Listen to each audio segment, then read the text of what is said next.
जय जय श्री राधे, जय जय श्री श्याम। सभी प्रभु प्रेमियों को प्रेम भरी राधे राधे, जय श्री कृष्ण।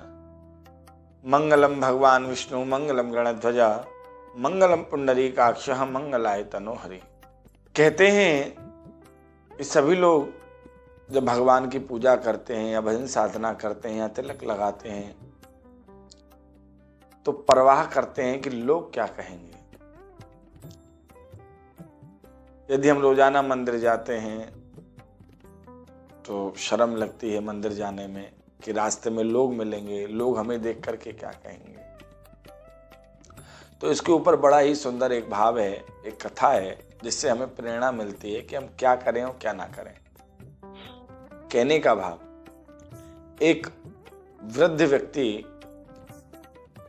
अपने पोते के साथ में किसी दूसरे गांव जा रहा था। उनके पास एक घोड़ा भी था जिस पर वह स्वयं सवार था और बालक पैदल चल रहा था।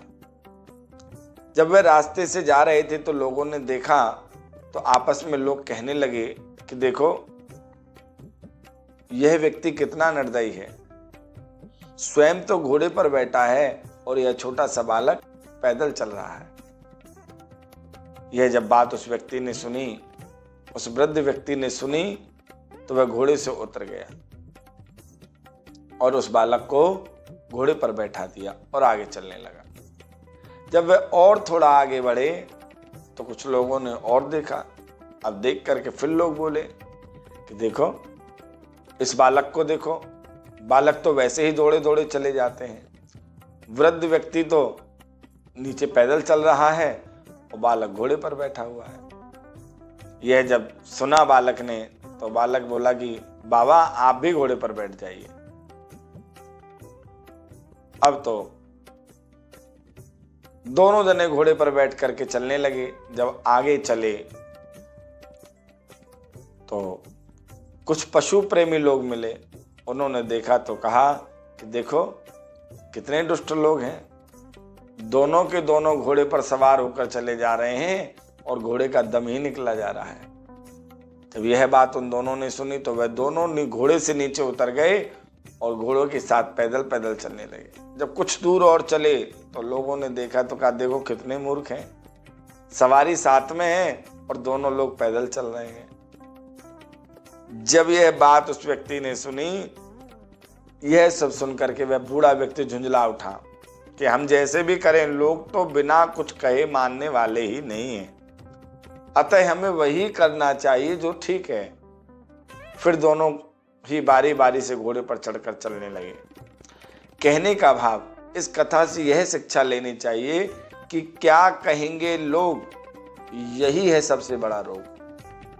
लोग तो अपनी समझ से कुछ ना कुछ कहते ही हैं।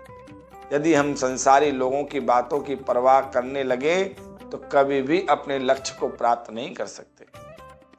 जब हमारा यह दुनिया छोड़ने का समय आएगा तो कोई हमारे साथ नहीं जाएगा और अन्य लोगों के साथ हम भी इस संसार से नहीं जाएंगे।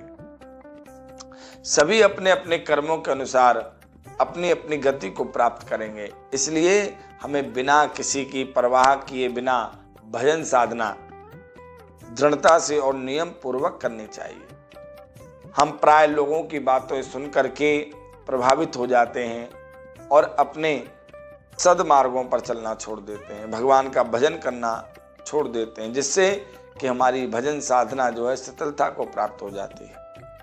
लेकिन हमें उस समय यह सोचना चाहिए कि जब लोगों को अन्य संसारिक कार्य करने में शर्म नहीं आती तो भगवान का तिलक लगाने में, भगवान की तुलसी माला कंठी धारण करने में, धोती कुर्ता पहनने में, अपना सनातन धर्म अपनाने में, सनातनी कहने में शर्म क्यों आती है।